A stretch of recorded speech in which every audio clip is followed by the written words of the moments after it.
Hi, I'm Robbin Miller. I am host of Miller Chat.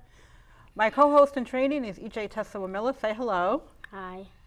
He's 10 years old and he's starting 5th grade.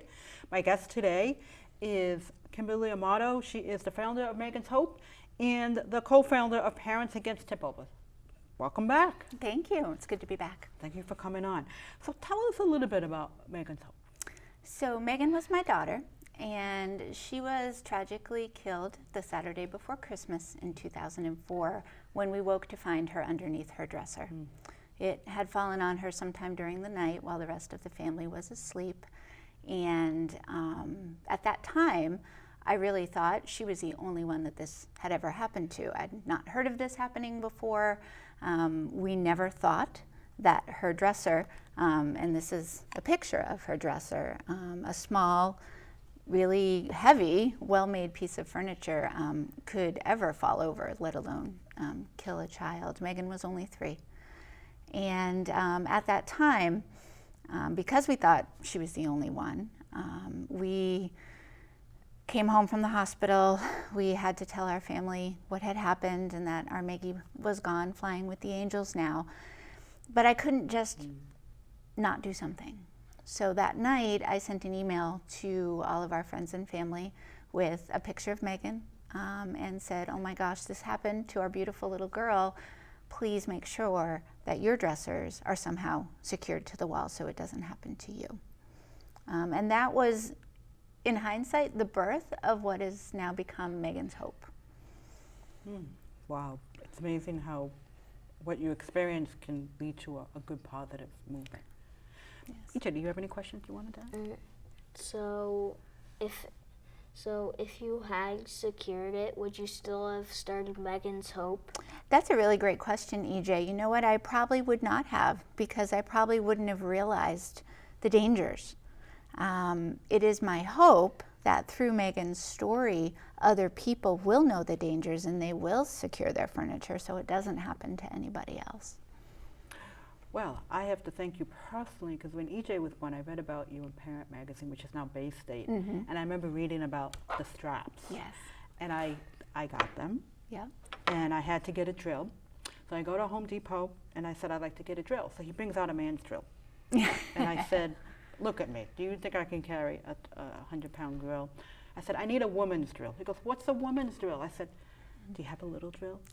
So he gave me a little drill.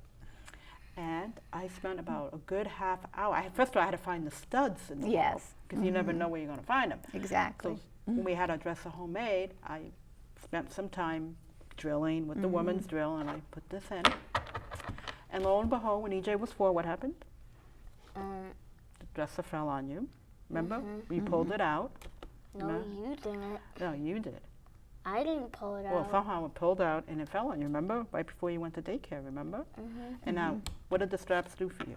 Somewhat, and it saved my life. Because the straps kept it from tipping all the way over, right? Yeah. So he's a product of how a good movement can lead to positive changes. And EJ is an example of that, right? Yeah, absolutely. Yeah. Well, thank you. I thank you for that. You're welcome. So you recently became involved in a group called Parents Against Tipovers. Can you tell us a little bit about what that's about? Sure. So as a parent who's lost a child, advocacy is really challenging. I thought that if I just told the right people, oh my gosh, this happened to my little girl, you know, these straps exist. If the stores would just sell them, parents would buy them, and this wouldn't happen anymore. And I found that the stores had no interest in selling the straps. That Safety First makes a furniture strap. They make the little outlet plugs. They make the little doorknob things to prevent kids from being able to, you know, other childproofing supplies. But the stores weren't interested. They thought, oh, well, it's a fluke. Why would we want to sell these things? And I think actually they were worried it was going to scare parents. You know, so stores didn't want to sell it. I wrote to the Consumer Product Safety Commission because their job, as is in their title, is to protect consumers. And I said, this happened to my child. I was at the time teaching childbirth classes. I was teaching infant safety classes, and I didn't know that this was something that happened 10,000 times a year. I had to write to the Consumer Product Safety Commission and ask, and they wrote back and said, well, our statistics say it happens about 10,000 times a year. And I said, how come I didn't know? So they did another study, and they found actually it was more prevalent than that. So I got together with Congressman McGovern and Congresswoman Schwartz from Pennsylvania with another family who lost a child to a tip over. And we introduced a bill into Congress called the Katie Elise and Meghan Agnes Act. And that was the first bill to our knowledge that was asking for stronger furniture safety standards. Wow.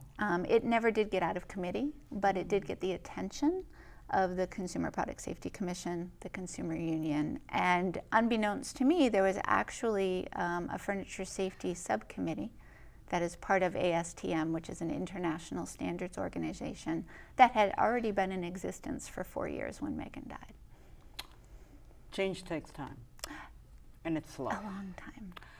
Because you have to change attitudes. Yeah, so come to find out, with the advent of social media, there was a lot of other families who had lost their children to tip overs, who were doing the same thing I was with Meghan's Hope. We were trying to, in our own little areas of the country, educate people, get the word out, trying to get support behind it so we could end what I consider to be an epidemic.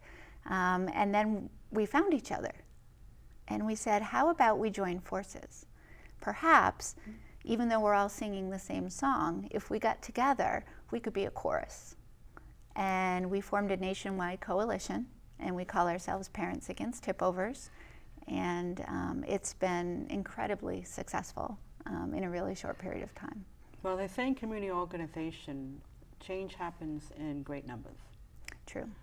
That's something we learned, EJ, when I learned as a community organizer. It's not one, but it's among a many. Yes. Though it takes that few to actually start the movement. True. As they say. Did you have any questions? Do you think later in life they could make dressers so that these were already connected into them? Yes, that's a great question, EJ, and that's something that we're working really hard on. There's actually, I mentioned that ASTM furniture safety meeting. I actually go to that meeting. It happens twice a year, and it's usually held in Washington, D.C., or sometimes in Philadelphia. And at that meeting, one of the things that we're trying to do is to get what's called a mandatory safety standard. So right now there's a voluntary furniture safety standard, but it only applies to furniture that could be used to store clothing. Oh. So dressers, wardrobes, things like that. It only applies to furniture of that nature that is taller than 27 inches high. And we just got that updated. It previously was 30 inches and higher, so now it's 27 inches and higher, which is good because that means it covers shorter pieces of furniture. And that voluntary standard right now requires that a warning label be on the furniture and also in the instructions saying that it could tip over on children, and it has to come with a strap. It's not already attached to the furniture. The person who buys the furniture has to attach it, but they do have to sell it with the furniture. The problem with that is it's only a voluntary standard, so that means whoever makes the furniture gets to decide whether or not they want to do that. One of the things that we're working really hard on with Parents Against Tip Overs is to make a mandatory standard, which means everybody has to do it. Everybody that makes furniture, everybody that sells furniture has to comply with the standard, and we want it to be stronger. So there's actually a bill right now in Congress. It's called the STURDY Act. Does that have, is that an acronym? Yes. Okay. So STURDY stands for Stop Tip Overs of Unstable, Risky Dressers on Youth. Oh, wow, that is awesome. So there's a version of it in the U.S. House of Representatives and also in the Senate.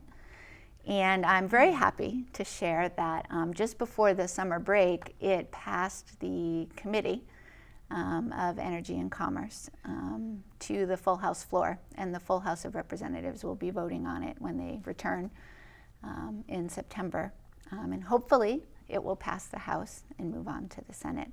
the Sturdy Act would require that everybody sell furniture that has strong anti-tip properties. So for that, what we are really looking for is that it applies to furniture no matter how tall it is, that it is tested to reflect the weight of a 72-month-old child, because the vast majority of tip overs happen to children 5 and under. How old were you, EJ? 4. You were 4, yeah. So statistically, we know that the vast majority of tip overs happen to children 5 and under. So we want them to be tested with the weight of a 72-month-old child, because that's who's going to be climbing or pulling on drawers. Because that's what they do. Right. Right now, the way they test it is they put a dresser on a piece of concrete in a lab. They open the top drawer to where the drawer stops are. They hang a 50-pound weight on the front drawer, and they walk away, and if it doesn't tip over, it passes. I bet you didn't just open the drawer and walk away, right? So we want testing to include real-world use. They should have kids. Yeah, it has to be reproducible, but we want them to be able to open all the drawers, because kids don't necessarily just open one drawer. We want dynamic forces to be applied to simulate the forces that a child pulling and climbing and we have the standing technology. in the drawer. Of course we do. And we also want the straps that are sold with the dressers to be tested as well, because right now they are not. Well, they need more kids like EJ to testify and say, it happened to me. Yes, absolutely. So far, we know that there's been 532 children from 2000 to 2017 that have died from furniture and television tip-overs. And that's about 1 every 11 days. And we know that about 2 times every hour, a child is sent to the emergency room because of a tip-over. So we're talking about voluntary safety standards. That takes a while. It does. So this voluntary standard process has been going on for 19 years. I've been part of the process for about 5. I was calling in to the meetings on the phone for a couple of years, but now I've been actually going to the meetings, and they're incredibly frustrating. The furniture industry really isn't interested in making quick change. They always want more data, they always want more information, and unfortunately, the data they're looking for, they're never going to get, because the vast majority of the time when tip-overs happen, the only person in the room was the child. Yeah. And most of the time, they're not able to articulate exactly what they did to cause the dresser to tip, even if they weren't injured. So they're never going to know exactly how it happened. We know how often it happens. We know how it happens. We know about every 11 days a child dies, and we have all those data points. So our argument is, you have enough data. Yeah. We need to act. And you need kids like EJ, 4 to 5, who can articulate. I mean, he's not making it up. He's very sincere, right? Right? There's no rehearsing, right? No training. Right. Coming from his heart. And they also have to hear it Exactly. from the young children, too. Exactly. Yeah, change takes time. And I guess it's just the old, for businesses, it's, keeping regulations out of their life. The old philosophy of business. Yeah. It goes back 1700s, we became a country, let businesses, farmers, let them do what they want without government interference. Yeah. Well, how is that different from getting a car seat in the car? Well, exactly, right? So the Consumer Product Safety Commission oversees safety for children, for adults, for everything. And the ASTM committee has subcommittees for all manner of child safety. So there's one for car seats, there's one for drills, there's one for everything, really. And other committees that have to do with child proofing or child safety move along very quickly. A good example is the car seats. When they get a report that a child's been injured in a car seat, they quickly recall that car seat, they make changes, they adapt the safety standards to make sure that that issue that caused that injury or death doesn't happen again. with the furniture industry, it really hasn't changed very much. From Meghan died in 2004. The standard changed in 2010, I believe it was, again in 2015, and again just this past couple of months ago. And all the things we wanted to change, the only thing that passed was the height change from 30 inches down to 27, and that was because we had documentation that a child died from a dresser that was 27 inches high. They were reluctant, but they did agree to change it to that. But they're really digging in their heels about increasing the test weight. We're just asking for a 10-pound increase from 50 to 60 pounds. They say no. So, do you have any questions about that? Do you think later on that other things might cause tip overs? Like if you, a cabinet, for example, could that cause a tip over if a child was to climb it? Oh, absolutely, absolutely. We know that tip overs can happen pretty much with anything, and we know people have been injured and killed. So it's not just dressers; it's bookcases, it's kitchen cabinets, it's cabinets with glass doors, like that you put your dishes in. It can be televisions. It can be televisions that are sitting on top of a entertainment center. It can be curio cabinets. It can be mirrors. I mean, all sorts of things can fall. And it doesn't just happen in the home. So the vast majority of tip overs happens in the home, and about 50% happens in a bedroom. Yep. So your dresser was probably in your bedroom, right? But it can happen at a hotel. It can happen at school. Yes. It can happen at a church hall. It can happen in a store, and it has. So even though people think it's just in the house, it can certainly happen anywhere, and it can be anything. I know of an instance where, the basketball hoops that you can put in your driveway, those can fall too. Yeah, remember I said don't climb? Yeah. Yeah, we just got one. And Oh, it's did you? heavy. Yeah. Yeah. It's, Yeah. yeah. So, yeah, anything. So, how can parents tell if they have a dangerous piece of furniture? That's a great question. So one of the things I always do when I go to a new place is, first of all, understand you can't tell by looking at it.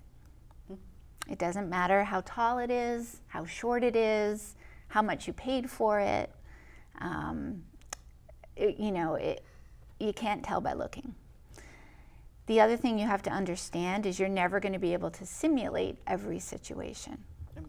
So what causes furniture to tip, pure and simple, is physics. And there's 1,000 different ways that a person can interact with a piece of furniture. And 999 times it's probably not going to tip over. But that one time that it does could be deadly. So the easiest way to test furniture is to just plain old assume that it could tip over and to anchor it to the wall. But what I do is I open all the drawers and I push on the top drawer. And I start slowly, and then I add more and more and more pressure to see if I can get it to tip. And quite often, all you have to do is open all the drawers, and sometimes it'll just tip without touching it. Sometimes you just put a little bit of pressure on it, and it can cause it to tip. Sometimes you can stand in the bottom drawer, somebody like me who weighs a lot more than you, and it won't tip. That's how we want furniture to be tested. We want them to open all the drawers. We want them to push and pull and put a lot of weight on it and see if they can get it to happen. When I go to hotels, I do that all the time. And the vast majority of the time, the TV is glued to the top of the dresser so nobody steals it. Yes, I noticed that. Yeah, but the dresser itself is not always anchored, so it can tip. So what can you tell parents about these? So these are examples of Would you like to hold it up? furniture safety straps. You want to help me hold it, EJ?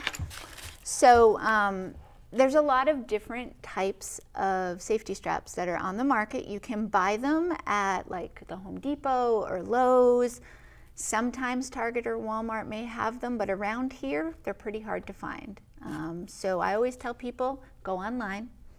If you go to Amazon.com and you search furniture anchors or furniture straps, you'll come up with all of these. So this is a cable tie, plastic cable tie. This is the only one I do not recommend, and I'll tell you why. They become very brittle over time, and they can snap, especially if they're exposed to the sun at all. And the screws that come with it are pretty short and shallow. So if this is attached to furniture and somebody's pulling hard, it could actually snap this.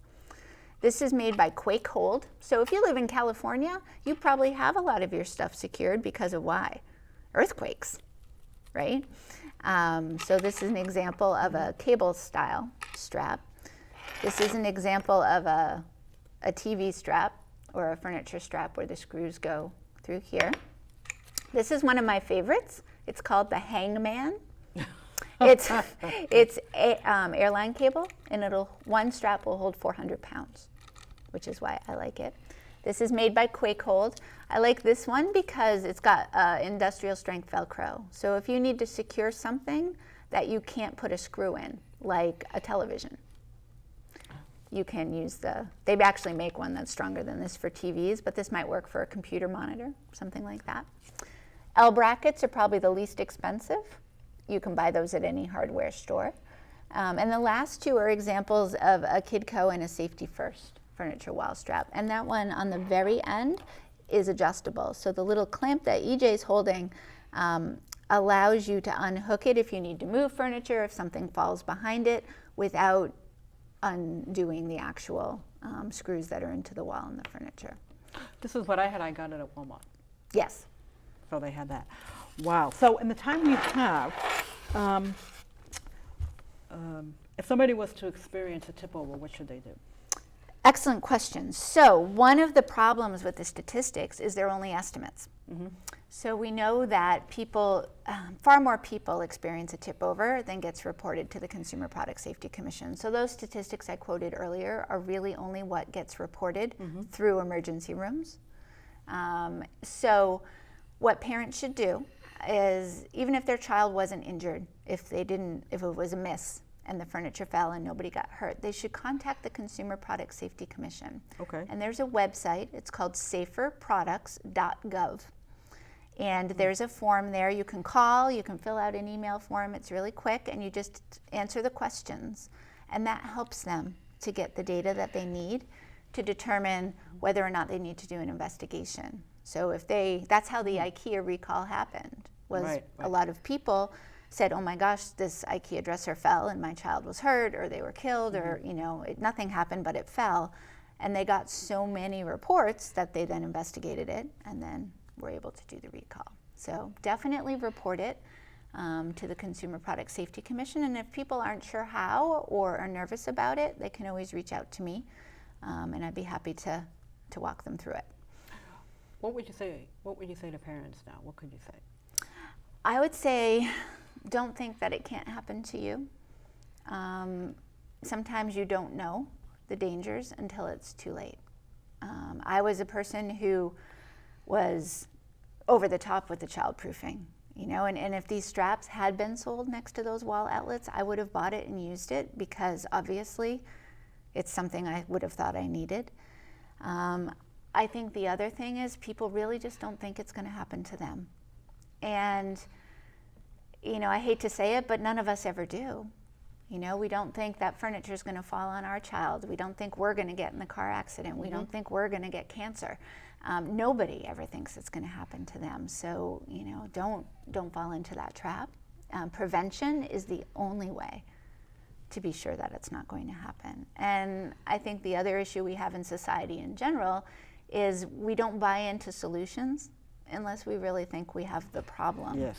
Yep. If we have unanchored furniture and televisions in our home, we have a problem, and it could be deadly to your child or a child that's visiting your home.